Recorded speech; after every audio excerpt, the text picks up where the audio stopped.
برام خداوند یکتا با عرض سلام بر شما بیننده های عزیز افغان نیوز. به برنامه کاوش خبردا خوش آمدید. از مدت 3 سال بدین سو دولت و شورای عالی صلح از طریق رسانه ها شعارهای مصالحه با طالبان را سر دادند که در این مدت تعداد از کارشناسان سیاسی افغان به این باور بودند که این بازی سیاسی دولت است، اما دولت افغانستان به طور معمول این نظریات کارشناسان را رد می‌کرد. اما اکنون دکتر اسپانتا مشاور امنیت ملی رئیس جمهور در یک مصاحبه با BBC چنین گفته است: رسانه‌ای شدن مذاکرات صرف یک سر و صدا است تا واقعیت. در همین رابطه همکار ما ایمل جواد صافی گزارش تهیه نموده است که توجه شما را به آن جلب می‌کند.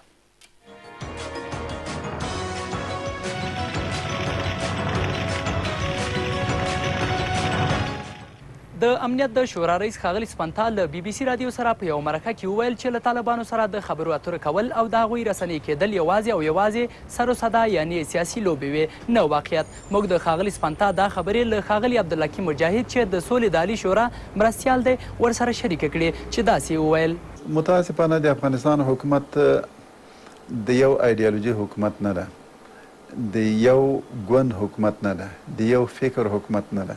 د افغانستان حکومت یو معجون مرکب ده چې مختلف شخصیتونه د مختلفو مفکورو د مختلفو ایډیالوژیو سره پکې رایجې سوي دي. نو سپنتا صاحب هم د یو د هغو کسانو څخه ده چې تقریبا د داسې یو سوله ییز حل سره مخالفت لري او یا به په زړه کې نه غواړي چې داسې یو سوله ییز حل رامنځته سي. هغوی به کیدای شي خپلې ګټې په دې کې نغښتې وي چې په افغانستان کې جګړه ادامه پیدا کړي او دی په قدرت کې وي. نه یوازې د افغانستان دولت، د افغانستان حکومت، بلکې په افغانستان کې بین المللي ټولنه چې مشري امریکا کوي او دلته کې 48 هیوادونه موجودیت لري، ټول په دې نتیجه رسېدلي دي چې نظامی حل د افغانستان د مشکل د افغانستان شخړې یو درست حل نه ده. سیاسي حل یوازینۍ هغه لاره ده چې په افغانستان کې جګړه پای ته ورسیږي او د افغانستان خلکو ته یو هوسایي او امنیت رامنځته سي. د دا ډول څرګندولو سره زه موافقت نه لرم چې سوله په افغانستان کې د مذاکراتو او د سیاسي چینل نه نشي راتلی، بلکې د نظامي لارې نه. څنګه کولی سي په نظامي لاره باندې به د نظامي فشار او د نظامي عملیاتو په نتیجه کې به ته په افغانستان کې سوله راوړي؟ بله لاره وجود نه لري تر څو چې وسلوال مخالفین په دې باندې قانون وکړو چې د افغانستان ملي ګټې په دې کې دی چې په افغانستان کې یو سیاسي روغه جوړه رامنځته سي. اوس په دې هکله زما همکار ښاغلی مصطفی فیضي د کاوش خبرې دا خپرونه ستاسې چوپړ ته وړاندې کوي. سپاس از همکار ما. این موضوع را با مهمانان گرامی خود محمد اسحاق قدمر تحلیلگر مسائل سیاسی و محمد حسن جعفری رئیس حزب رفاه ملی افغانستان به بحث میگیریم. آقای جعفری با شما آغاز میکنیم. دکتر اسپانتا با شخص با صلاحیت شورای امنیت ملی کشور میگوید که مذاکره با طالبان فقط سر و صداست. دیدگاه شما در این مورد چی است؟ بسم الله الرحمن الرحیم. با سلام باید خدمت شما عرض بکنم. البته دولت متاسفانه صحبت شفاف و روشن در قسمت ارائه نکرده. همیشه بخش صحبت ها را گفته و یکی بیای تمام واقعیت ها را حقایق با مردمشون در میان بگذارن نگفته. علت چیه؟ چرا دولت تمام حرفا را نمیخواد به مردم افغانستان بگه؟ دیگه این پالیسی خود دولت ما، سیاست دولت ما امیر اجاب میکنه. البته امیر میخواین با امیر پیش بره، در صورتی که با واقعیت ها اگر پیش بره یک سری حقایق واقعیت ها را پشت پرده نمانن، بالاخره شریک بسازه با مردم ما. امروز تاوان همه مردم پرداخت میکنه. شما میبینید که در ایراد اگر نفر کشته میشه، در جلال آباد، در ننگرهار، کابل، مزار، لوگرد، پکتیا، همین امروز شما دیدین که چند نفر در کجا کشته شد. امینا رو همه تاوان مردم پرداخت میکنن. لازمه سیاستمدارای خوب ما است که باید حقایق و واقعیت ها رو با مردم ما در میان بگذاره. چون این نمیکنن. یک واقعیت است. یک روز متاسفانه میگویند که با طالبان ما در حال مذاکره هستیم یک روز میگه که در شروع مذاکره هستیم، یک روز میگه که بخش از صحبت‌های ما تمام شده و امروز هم متاسفانه میگه که خب هیچ گونه مذاکره با طالبان صورت نگرفته و این صرفاً شایعات و تبلیغات رسانه‌ای است. و شما به یک هستند که مشکل اصلی و اساسی در دولت افغانستان است که نمیخواد تمام موضوعات به مردم افغانستان بیان کنه. اونجا یک بخشی از دولت هست که نمیخواد اکثری، من نمیگم چارچوبه کلی بدنی اسکلت دولت این مطالب میگه، ولی یک بخش از دولت هست که اطرافیای جناب رئیس جمهور که اینا نمیخواد اکثر حقایق و واقعیت‌ها به دست مردم برسه و جامعه جهانی در جریان قرار بگیره، مردم افغانستان در جریان قرار بگیره، حقایق و واقعیت‌ها گفته شود. ولی در صورتی که این به ضرر دولت هم هست، شما میبینید که دولت ما روز به روز ضعیف شده میره. به جایی که یک سری حقایق و واقعیت‌ها را بگویه، تفره رفتن مشکل افغانستان حل نمیشه، حقایق و واقعیت‌ها حل نمیشه. باید با مردم خود صادق باشیم. امروز شما میبینید که او امنیتی را که چند سال پیش افغانستان داشت امروز نداره. شما میبینید 2 سال 3 سال اخیر شده حتی نمیتونیم تجلیل از سالگرد استرداد استقلال افغانستان بکنیم. خلاصه میشه در ارگ ریاست جمهوری یا در وزارت دفاع ملی حتی هیچ یکی از نیروهای سیاسی کشور ما اونجا نمیتونه شرکت کنه، حتی دولت نمیتونه با جریانهای سیاسی خودش شریک بسازه و شما میبینید که متاسفانه روز به روز وضعیت رو به وخامت پیش میره. اگه با این شرایط پیش بره ما دچار یک بحران عمیق. یعنی دولت افغانستان سیاست شفاف نداره. دولت ما متاسفانه او شفافیتی که باید داشته باشه نداره. نه. علتش در چی است؟ علتش ما خدمت شما عرض کردم که بالاخره اگر بخواین با واقعیت ها پیش بره، با حقایق پیش بره، باید دولت ما از مردم خود کمک بخواه، استمداد بجویه و با واقعیت ها پیش بره، حقایق بیاین یک تعداد از عناصر فعال ارزشمند، چهره های نو، اندیشه های نو، مفکوره های نو بیاید در بدنه دولت. و نیروهای تکراری، نیروهایی که حداقل سالها اینا امتحان پس داده، اینها رو دیگه از بدنه دولت دور بکنن، بیاین واقعا چهره های ارزشی خلاق. چه فکر میکنی رئیس جمهور چون این کار را خواهد کرد یا خیر؟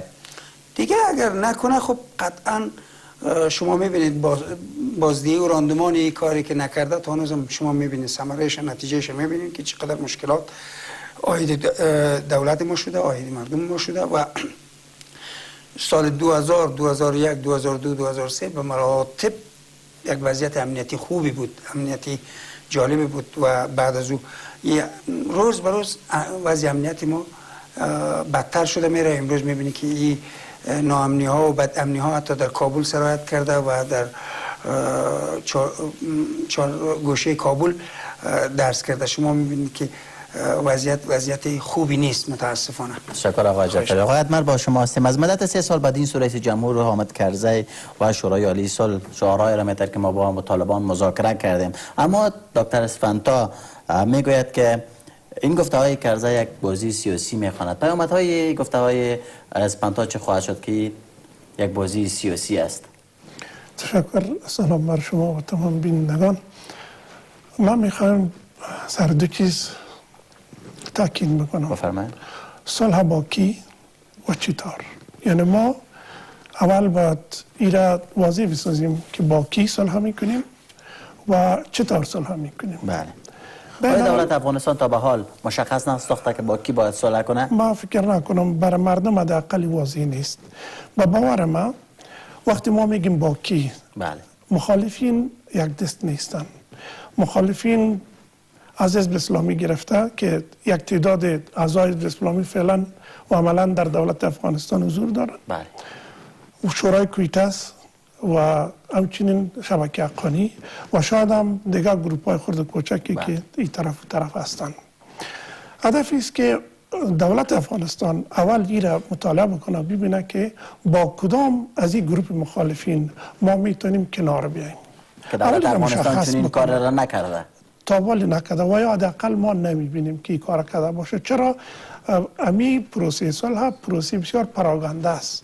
از ایجاد شورای صلح مردم و ما و روشنفکرها همگی شک و تردیدهای دی قسمت داشتن، به خاطر از که رهبری شورای صلح به اون اندازه مبتکر نیست که او بتانه امی پروسه را به پیش ببره.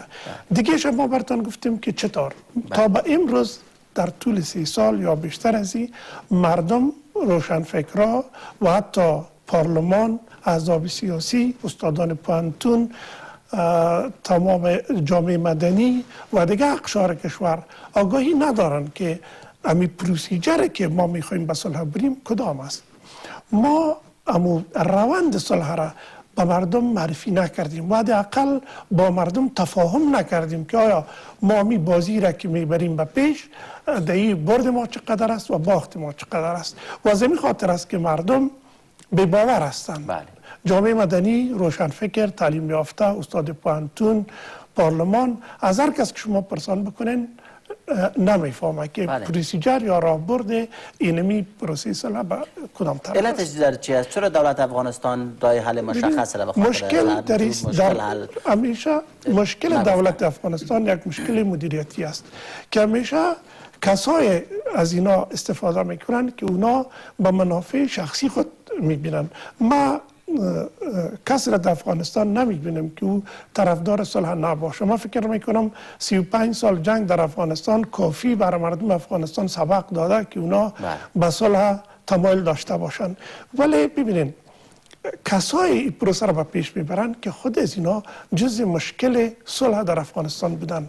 در گذشته ها من نمیخوام نام کسی را ببرم، یک ترکیب معجون مرکبی ازی است که کسی برای یافتن کار اونجا رفته، کسی برای اندوختن پول اونجا رفته، کسی شما ببینید سفرهایی که شورای صلح داشتن ما در اول با امید ازی بودیم که اینا شاید دستاوردهای داشته باشن. از طول 1-2 سال اینا به کشورهای مختلف حتی به دنمارک سفر کردن، به سویدن سفر کردن.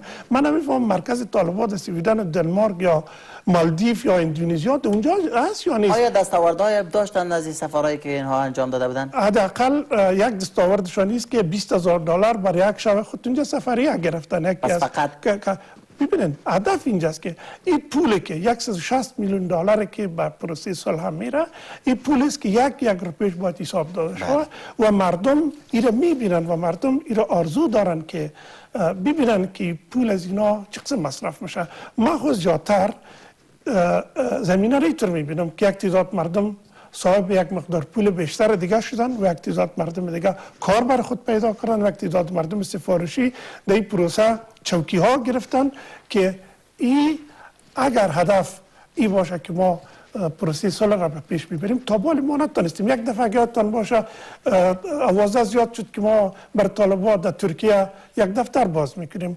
این مسئله تقریبا نهایی شد. باز دیدیم این گپ هم گم شد. دیگه دفعه دیدیم که در پاکستان این جهت که رفتن با زرداری دیدن و با اشفاق کیانی دیدن و با گیلانی دیدن و با این مردم ها دیدن، با تعداد مردمی که پاکولا و واسکاتار هم پوشیده بودن، ریشای دراز هم داشتن، با اونا هم دیدن و بالاخره گفتن هم که ما این خلاص دیگه پروسه صلح است که گام‌های عملی به پیش می‌بردیم. ولی ما هیچ ندیدیم. مردم افغانستان منتظر ازی هستن که ببینن که برادر این قدمی که شما می‌بردید قدم به کجا میره، شما به کدام طرف روان هستین. تشکر آقای حتما. آقای جعفری با شما هستیم. دکتر اسفندیار شورای امنیت ملی سخن میزند، کارکردهای شورای عالی صلح را به باد گرفت یا به باد انتقاد گرفت. پیامدهای از این باد از این انتقاد چه خواهد شد از دیدگاه شما؟ البته جناب آقای اسفندیار دیدگاه خودش داره، نظرات خودش داره، با توجه به مطالعاتی که داره، با توجه به معلومات و آگاهی که از چارچوبه اطراف دولت و دوستان خودش داره. منتها آنچه که امروز نگرانی برای مردم ما، برای جامعه سیاسی ما، برای در مجموع برای مردم افغانستان ایجاد شده ای است که دولت او چیزی را که امروز میگه فردا کتمان میکنه و حقایق پیش نمیره. شفاف، حرفش شفاف نیست، روشن نیست. بله. و او اعتماد را که واقعا اون مقبولیت و او محبوبیت را که دولت انتخابی ما در گذشته داشت امروز نه تنها متاسفانه نداره که حتی خیلی مسائل های دولت هم حتی زیر سوال رفته. به خاطر چی است که دولت ما اگر میامد با واقعیت ها پیش میرفت، با حقایق پیش میرفت، مثلا مردمشان، من در یک میز دیگه هم اینجا خدمت شما عرض کردم که شما ببینید برای نمونه اگر دولت می آمد میگفت که او مردم افغانستان ما میخوایم این مطلب پروسه صلح با شما در میان بگذاریم. شما چی دیدگاهی دارین؟ چی ایده‌ای دارین؟ چی افکاری دارین؟ آیا این طالبانی که ما میگیم قانون اساسی را بپذیره، سلاح دست داشته ایشون رو به زمین بگذاره، آیا چنین کاری میکنه؟ و با مردم اصلا شریک نساختن. شما ببینید برای نمونه ما همین کشور همسایه ما ایران، شما ببینید در 8 سال اینا جنگ با عراق داشتن، نه تنها با عراق، با خیلی از کشورهای عربی داشتن، با عربستان داشتن، با اردن داشتن، با مصر داشتن که از اینا اسیرم دارن. بله. و یک دولت بود و در واقع با غرب اینا جنگ داشتن. میدین که در 8 سال اینا چقدر پیشرفت کرد، چقدر ترقی کرد. شما میبینید 30 سال اینا تحریم هستن، بازم اینا بهترین امکانات در دستشان است، بهترین دستاورد دارن. آقای جعفری اگه مشخصا سر جواب بریم. ولی دولت ما متاسفانه هیچ وقت نخواست که مردمش شریک بسازه در حقایق و واقعیت ها. امروز هم جناب آقای اسپانتا یک مطلب میگه، سخنگوی رئیس دولت یک مطلب میگه، طالب ها هم میگه نه ما اصلا مذاکره ای نمیخوایم با دولت بکنیم، باید خارجی ها برای و این مشکل از کجا سرچشمه میگیره که اسپانتا یک گپ میزنه، سخنگوی دیگر گپ میزنه و بالاخره کرزی دیگر گپ میزنه؟ مشکل اصلی از کجاست و سرچشمه مشکل از چی میباشه؟ تعامل بینشان وجود نداره متاسفانه. اگه تعامل وجود داشته باشه، یک سری حقایق و واقعیت ها را همه در کنار هم بگذاره، بشینن درست برنامه‌ریزی شود، خب صحبت شود، بیا یک مطلب واقعیت به مردم بازگو بکنه. اعضای شورای عالی صلح میگه که ما کارکردها و دستاوردهای داشتیم، ولی اسپانتا میگه که ما دستاوردهای نداشتیم. پیامدهای از این تناقض چه خواهد شد از دیدگاه شما؟ خب همین در این قسمت اگه مثلا جناب آقای استاد ربانی یک چهره جهادی ما، یک شخصیتی مطرح و از که در رأس شورا است، اگه اینها بتونه یک سری کارکردهایشان به دولت ارائه بده، به مردم ارائه بده، اینی کار شده، این مطالب صورت گرفته، خب شفاف مثلا عمل شود، شورای صلح میاد یک افق بالاتر، یک دید بالاتر صحبت میکنه، فکر میکنه که باید همه چیز اونها تصمیم بگیره، برنامه‌ریزی داشته باشه، دولت عکس او را میاد مطرح میکنه. پس اینه که اینجا تعامل وجود نداره. اگه تعامل باشه قطعا این وضعیت پیش نمیاد، این مشکل پیش نمیاد. آقای با شما هستیم. حالا واضح شد که شورای عالی صلح فقط به خاطر ادغام مجدد کار میکنه و در صدد به دست آوردن پول و امتیازات میباشد. در صورتی که این طور باشد، حال چرا سوال اینجا مطرح میشود که چرا شورای عالی صلح واقعیت ها را به مردم افغانستان نگفته تا به حال؟ ببینید ما مشکلی که داریم در افغانستان است که یک تعداد مردم در نظام هستند و مخالف نظام هستند. بله. ما رئیس جمهور ملامت نمیسازم. رئیس جمهور به تنهایی نمیتونه تمام پروسه ها را با جزئیاتش به حساب مایکرو منیجمنت کنه که کل از را در جز از او و جز از او را رهبری بکنه. دادن صلاحیت ها و شورای صلح به معنی است که یک شخص مسئول یا گروپ مسئولی که دارالانشا و معاون و کمیته های مختلف هستند، این مسئولیت و مکلفیت از اونا بود که اینا این پروسه را درست رهبری بکنن. ولی در زمانی که امی شورا ایجاد شد، اعتراض مردم افغانستان امی بود که امی اشخاص افرادی که در رهبری از این شورا قرار دارن، اینا اونمو استعداد داره که بتونن امی پروسه را به پیش ببرن، یا به اصطلاح زبان یا ابتکار را ندارن که اینا کدی مخالفین بشینن و صحبت بکنن. پس به دلیل اجازه بدین، یک دلیلش است که اینا اکثریت کسایی هستند که اینا طرف قضیه هستند. به طور مثال اگر شما میدان فوتبال فکر بکنین، هم پلیر و هم ریفری کس شدن نمیتونه که در این میدان و هم پلیر باشه هم باز نمره بده. اینا کسایی که مخالفین بیشترین که اینمی افرادی که امروز در صلح هستند مشکل که از اینا داشتن. مشکل مخالفین که مردم افغانستان نیست. اونا محاسبین که میکنن، کدمی مردم های محاسبه میکنن که امروز اکثریت از اینا در شورای صلح قرار دارن. پس چطور میتونه اونا به اینا باورمند باشه که کسایی که در شورای صلح حضور دارن اینا کسایی هستند که پروسه صلح را به پیش میبرن. آمدیم در قسمتی که در او طرف قضیه یا در مخالفین گروپ های مختلفی که هستن، اونا هم با افکار مختلف هستن. به طور مثال حزب اسلامی را خدمت شما عرض کردم، میشه که دولت با حزب اسلامی تا حال یک قدم پیش میرفت، یعنی زمینه ها و پیش زمینه ها برزی بود که دولت از بدنه مخالفین یک بخشش جدا میکرد که او عبارت از حزب اسلامی که دولت افغانستان تا به حال چنین کار نکرده. نتونستن اینا، در حالی که اعضای حزب اسلامی عملا تا دفتر رئیس جمهور حضور دارند. بله. آقای اتمر، شما گفتن که مردم قبول نداشتن که اینها عضو شورای عالی صلح شوند، یعنی اشخاصی که فعلا در شورای عالی صلح هستند. پس چرا دولت افغانستان خواستهای مردم افغانستان در نظر نگرفت و چنین شورای را جور کرد که تا به حال هیچ دستاوردی نداشت؟ عرض میست وقتی ما شورای صلح را جور میکنیم، شورای صلح مانای زیرا نداشت که یک تعداد افراد جهادی، یک تعداد کسایی که جهاد کرده باشن، یک تعداد افرادی که ریش سفید داشته باشن، محترم باشه، اونا یک پروسیس که ابتکار کار داره، تئوری کار دارد، معلومات کار داره و سیاست کار داره. هدف ما است که اینمی ترکیبه از روشنفکرا، از ریش سفیدا، از اقوام مختلف و از افراد کارکشته سیاسی که اعضای کنونی شورای عالی صلح از چنین مشخصه‌های برخوردار نیست. یک تعداد وکیلای سابق شورا که اونا ناکام ماندن رفتن در شورا، یک تعداد احزاب سیاسی از تنظیم‌های مختلف رفتن در شورا، یک تعداد مردمایی که سابقه سالهای 30 سال جنگ تجربه داشتن و کار با جست فنگ نداشتن، اونا رفتن به صلح، که این مورد اعتماد خود افغان‌ها در داخل کشور ما شدن نمیتونه. و چنانچه اعتراض می‌بینین امروز در مطبوعات که تمام مردم ایران میگه که افرادی که اینجا آمدن خود از اینا گروه‌های جنگی هستن. وقتی که شما گروه‌های جنگی باشن، چطور شما سر از باور کردن میتونید که اینا مردمای سیاسی، یعنی هدف نیست که از یک چینل دیپلماتیک اینا باید وارد مذاکره کدید مخالفین دولت، که مخالفین دولت افغانستان و از چینل های دیپلماتیک وارد مذاکره با کشورهایی که همسایه هستند و در امور افغانستان مداخله میکنند که از اینا باشه. تشکر آقای اتمر. بینندگان محترم، بعد از خبر دوباره در خدمت شما برمیگردیم.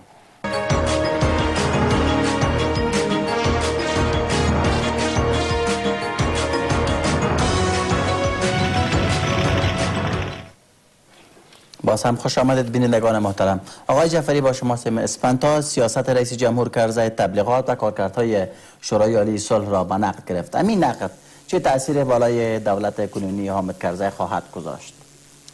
البته نقد اگه سازنده باشه چیزی خوبی میتونه باشد، نقدی که واقعا بتونه راهگشا باشه، مشکل و معضل افغانستان حل بکنه. اگر نقدی که در تقابل با هم دیگر باشه، خب کارساز نیست. من فکر کنم آنچه را که من مطالعه دارم و آنچه را که میدونم، متاسفانه دولت ما، بدنه دولت ما در فساد غرق است و رئیس جمهور را یک بخشی، یک تیم خاصی در حلقه خود داره و هرگز نمیخواهد که از این حلقه رئیس جمهور خارج شود. و اگر رئیس جمهور بانه که درست تصمیم بگیره و درست برنامه داشته باشه و یک جمعی که واقعا دلسوز به افغانستان است در کنار رئیس جمهور قرار بگیره، قطعا میتونه این دولت از این وضعیتی که فعلا داره نجات پیدا بکنه. آقای جعفری، چه فکر میکنه کرزی صاحب خواهد توانست که چنین تصمیمی را بگیره که به منافع ملت خوب باشه یا خیر؟ ما در نظر داشت از که در 10 سالی که گذشت چنین کار را نکرده و روز به روز اوضاع افغانستان خرابتر می شود. البته ایران باید ما بپذیریم که تغییر تحولات عمیقی در افغانستان پیش آمده، گذشته از تعارف و گذشته از مسائل، ولی خب در مجموع آنچه که جامعه جهانی آمده توقع و خواسته مردم بوده او برآورده نشده. خارجی ها نمیمانند که دولت ما روی پای خودشان واقعا بیسته، واقعا دولت ما بتونه یک دولت درمانده و مستاصل و ضعیفی را سعی میکنه روی کار داشته باشه و این قضایا دولت ما احساس میکنه که یک دولت مستقلی روی پای خودش است، در صورتی که خیلی ترفندها و توطئه ها و دسایس زیادی پشت سر دولت ما هست، پشت سر حکومت ما هست. منتها دولت ما متوجه قضایا نیست و این برمیگرده به درایت و کفایت خود دولت که باید در این قسمت با تدبر، تعقل فکر بکنه و در این قسمت جا داره که رئیس جمهور ما یک مقدار بیندیشه، عمیقانه بیندیشه، درستم بیندیشه، با تفکر پیش بره، یک سری کارهایی را روی دست بگیره و کارهایی که نشده انجام بده و باید یک عناصر را که واقعا دلسوزتر احساس میکنه برای افغانستان است بیاره در کنار دولت، در بدنه دولت جابجا بکنه تا این وضعیتی که ما داریم، شرایطی را که داریم، شما میبینید شرایط بسیار ناهنجاری بر مردم ما حاکمه. از این وضعیت اگه بخوایم نجات پیدا بکنیم، لازمش است که دولت باید از این وضعیت خودشان نجات بده و یک شرایط را به گونه‌ای تعریف آقای بکنه. جعفری چطور امکان دارد که دولت خود از این وضعیت امکان بده؟ با در نظر داشته گفته‌های قبلی شما که 4 اطراف حامد کرزی یک گروه خاص گرفته است که نمیگذارد حامد کرزی پا از این حلقه بیرون بگذارد و افغانستان به طرف ثبات و صلح بکشاند.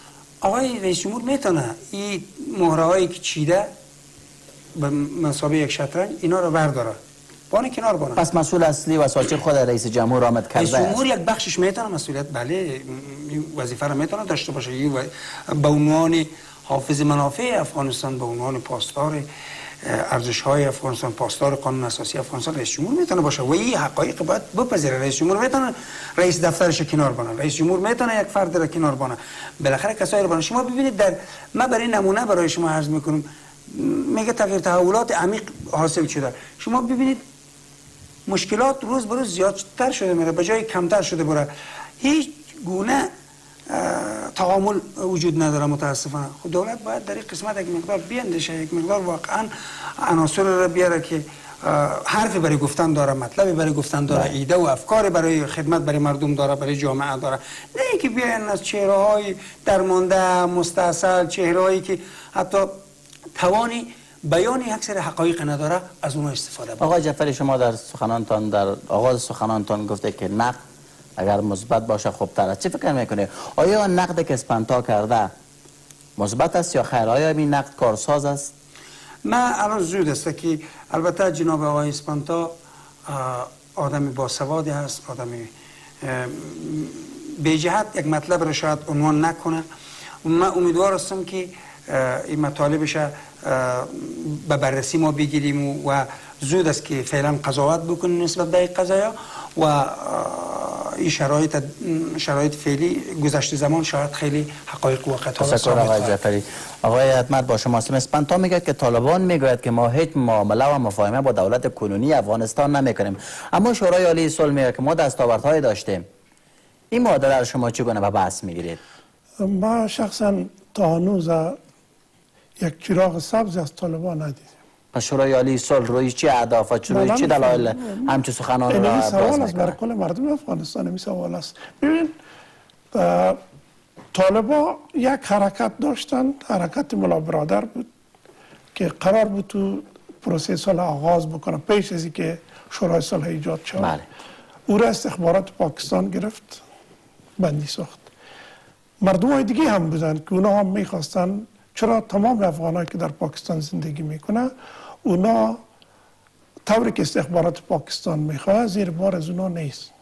یک تعداد مخالفین هستن که اونا افغان هستن و آرزو دارن که به وطنشان باشه و مصدر خدمت برای وطن باشه. اما دولت افغانستان همیشه اعلان کرده است که در ما برای مخالفین باز است. اجازه بدین.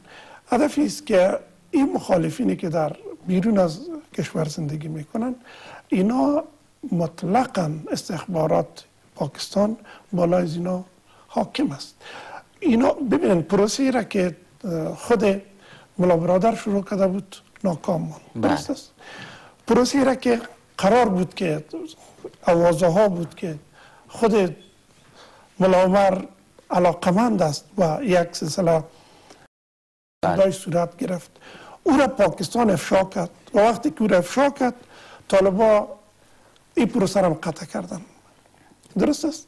و به می ترتیب بعضی مثلا کسای اونا این پروسه را به بدنامی هم بردن. شما دیدین یک کسی به نام ملا اختر محمد منصور آمد که رئیس جمهور شد 5 میلیون دلار هم برد و بالاخره او یک کسی بود که دکاندار بود. آقای ادمر ضعف در کجا بود؟ در دولت ریاست جمهوری یا خیر؟ در کلش.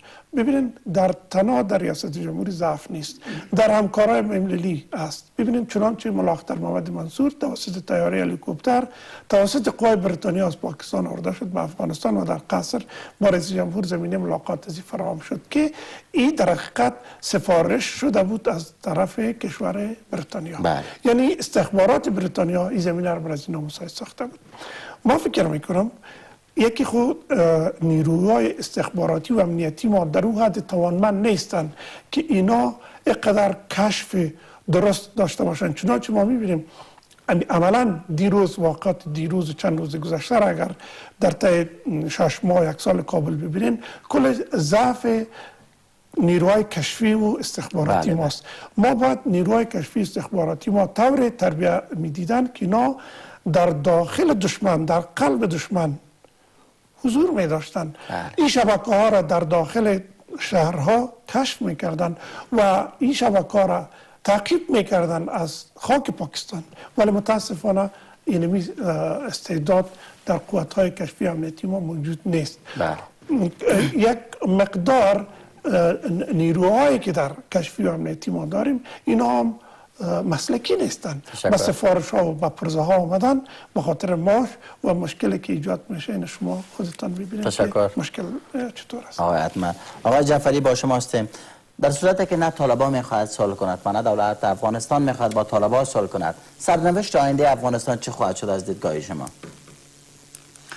البته طالبان نیاز به صلح نداره و تنها کسی که امروز نیاز به صلح داره مردم افغانستان است که او طرفدار صلح است، داد میزنه. 20 سال است، 10 سال است، 15 سال است که داد میزنه صلح، آرامی. گم شده ای مردم افغانستان صلح است و مردم افغانستان است که صلح هم میخواه. منتها طالب ها خب ساخته و پرداخته دولت پاکستان است و یک کشور خارجی او را تمویل کرده، به وجود آورده و طالب ها از مردم، تا حالا اگر ما یک شک و تردید داشتیم که از مردم افغانستان یک بخشش باشه، اما یک بخش هم از مردم افغانستان نیست. اینا همه ایشان ساخته و پرداخته ISI پاکستان، دولت پاکستان است و شما اگر شاهد باشین در گذشته خانم بینظیر بوتو این مطلب اذعان کرد، اعلام کرد رسما که طالب ها با امکانات چند کشور عربی مثل عربستان و امارات و اینها و با طرحی که انگلیسی ها دادن، غربی ها دادن، با او و اجرایش هم ما انجام میدیم و یه رسما خانم بینظیر بوتو اعلام کرد این مطلبی نبود که ما بگویم یا کسی دیگه بگوید، دنیایی را میدانه متوجه است و امروز متاسفانه سیاست پاکستان همون سیاست یک بام دو هوا هست.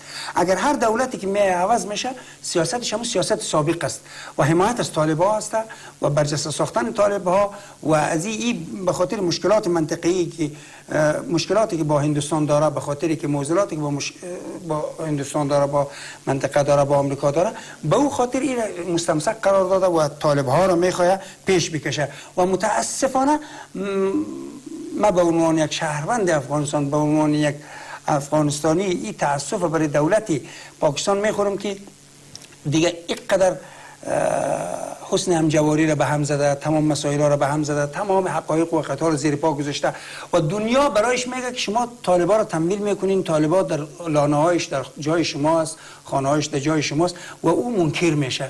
علتش هم شما میبینید که در واقع یک نوع کارهایی هم که امروز امریکایی ها میکنه، در واقع همین 800 میلیون دلار را که میخواست برای پاکستان بیتن نداده و یک امتیاز هم که برای پاکستانی میداد به خاطر همین بود که طالب ها دست از حمایت از طالب ها و شورش ها و تروریست ها برداره که چون نکردی کارا. ما امیدوار هستیم که دولت پاکستان به سر عقل بیاید و دست از حمایت طالبان برداره و اگر افغانستان آرام باشه، امنیت و صلح و ثبات در او حاکم باشه، بر پاکستان هم هست. شما میبینید دودی ترورها و کشمکش ها و جنگ ها و نزاع ها به چشم پاکستانی هم خواهد رفت که رفته، یک بخش هم امروز رفته. تشکر آقای جعفری. آقای ادمر با شما هستم. گفتم میشه که دولت کنونی افغانستان بازی از بازیگران بزرگ جهان می باشد، یعنی در افغانستان بازی جریان داره. چه فکر میکنه حال طالبان میخواد با دولت افغانستان صلح کنه و یا با کسایی که در افغانستان بازی را آغاز کرده می کشورهای کلان؟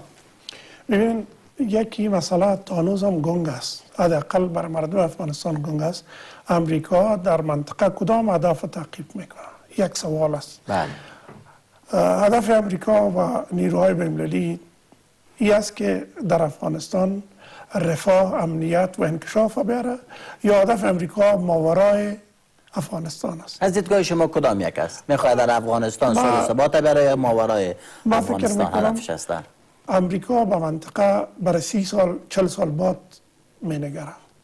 امریکا فعلا در منطقه برای ثبات و برای انکشاف و برای دموکراسی کار نمیکنه. بله. و باورم، البته خدا کنه باورم نادرست باشه، ولی تا جایی که من میبینم اهداف ماورای افغانستان را تعقیب میکنه امریکا و امریکا منطقه را طوری فکر میکنه که پالیسی هایی که امروز امریکا در منطقه داره این بر 50 سال بعد منطقه است، بر 40 سال بعد منطقه است. بازم اگر مشخصا سر جواب بریم که امریکا طالبان میخواد با دولت افغانستان صلح کنه و یا که با بازیگران اصلی که در افغانستان است. ما طرفدار گپ جعفری صاحب هستم که اونا گفتن که طالبان یک مقدار زیادی پول امیال عملا از کشورهای عربی به دست میارن. طالبان یک مقدار زیادی پول از مواد مخدر به دست میارن. افغانستان تا هنوز دولت افغانستان نتونست مواد مخدر که در دست خودش است ایره کنترل بکنه. در سال 2001 پس دولت افغانستان نمیخواد با کسایی که از طالبان حمایت میکنه گفتگو کنه. مرا اجازه بدین. ببین افغانستان در سال 2001 1500 تن مواد تریاک و به حساب مواد مخدر تولید میکرد. امروز به 9000 تن رسیده. 2 میلیارد دلار طالبا از تجارت مواد مخدر سالانه به دست میارن. شما فکر کنین، شما خودتان در مطبوعات دیدین که یک مقدار این راپور بود دیروز پریز از تلویزیون ها دیدم در حدود 350 میلیون دلار از کمپانی ها از پولی که امریکایی ها و اروپا به افغانستان فرستاده 350 میلیون دلار به دست طالبان رفته. در حقیقت همین منیجمنت همین پول هم حتی دولت نتونسته که به صورت درست به دست خود بگیره. و دیگه ای که چرا طالبان میخوان که خود امریکایی ها به حساب بشینن؟ اونا میخوان، اونا هم ایره پی بردن که دولت افغانستان یک دولت ناتوان و ضعیف است. به عوض از که ما جز از این دولت باشیم چرا خود از این دولت نباشیم؟ اونا بازی سیاسی را آغاز کردن و در این بازی سیاسی امروز ببینید طالبان ما به این متعقل هستم که از نظر نیروی جنگی ضعیف هستند، ولی اونا راهبردهای دیگه را به کار گرفتن که میتونن تمام دنیا را همه روزه متوجه خود بسازن و با هدف گرفتن اهداف بسیار سافت. آقای اکمل از دیدگاه شما راه حل چی است که در افغانستان صلح و ثبات راه حل ببینید با یک ابتکار سیاسی ضرورت داره. راه حل تنها مذاکره با طالبان نیست. به خاطر از اینکه آیا دولت افغانستان چنین ابتکار را دارد؟ فعلا نداره، نتونسته.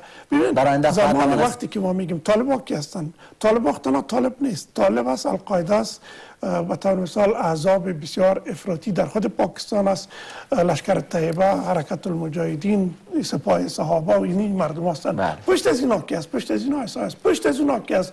خود دولت پاکستان است. اینا در منطقه ایران بر طالبان صلح روان میکنه، ایران طالبان را کمک میکنه، پاکستان طالبان را کمک میکنه، کشورهای عربی طالبان را کمک میکنه. پروسه صلح افغانستان شما در محدوده شورای صلح مطالعه نکنین و از این خاطر است که ناکام است. پروسه صلح افغانستان در ارتباط سیاسی و دیپلماتیک با منطقه، با کشورهای همسایه، با جهان ایرا در هماهنگی اگر ابتکار عمل به دست داشته باشیم ما فکر میکنم پروسه صلح و پیش میره. آقای جعفری از دیدگاه شما راه حل چی است که افغانستان در آینده به طرف صلح و ثبات گام بردارد؟ فقط خارجی ها بانه که ما خود ما تصمیم بگیریم، خود ما سرنوشت خود تعیین بکنیم، دخالت در مسائل امور افغانستان بیش از اندازه نکنن. خارجی ها خارج از محدوده وظایفشون فعالیت میکنن و به تمام معنی در امور داخلی افغانستان دخالت میکنن. اگر دخالت هایشان یک مقدار کاسته شود و واقعا بانه که مردم افغانستان خودشان تصمیم بگیره. امروز ببینید موضوعی را که برای جامعه ما ایجاد کرده، یک بحث پارلمان ما، دادگاه ویژه، حکومت و هزاران جنجال خلق کرده. من فکر میکنم دستهای مرئی و نامرئی از طرف خارجی ها در پشت قضایا است. امیدوار هستم که خارجی ها بانن که مردم افغانستان طعم صلح و آرامی را بچشن و اگر افغانستان صلح و آرامی شد تمام دنیا صلح و آرامی و منطقه صلح و آرامی را رویش خواهد دید. سپاس مهمانان عزیز از حضورتان در برنامه. بینندگان محترم، سپاس از شما. هم تا برنامه بعد شما را به الله پاک می‌سپارم.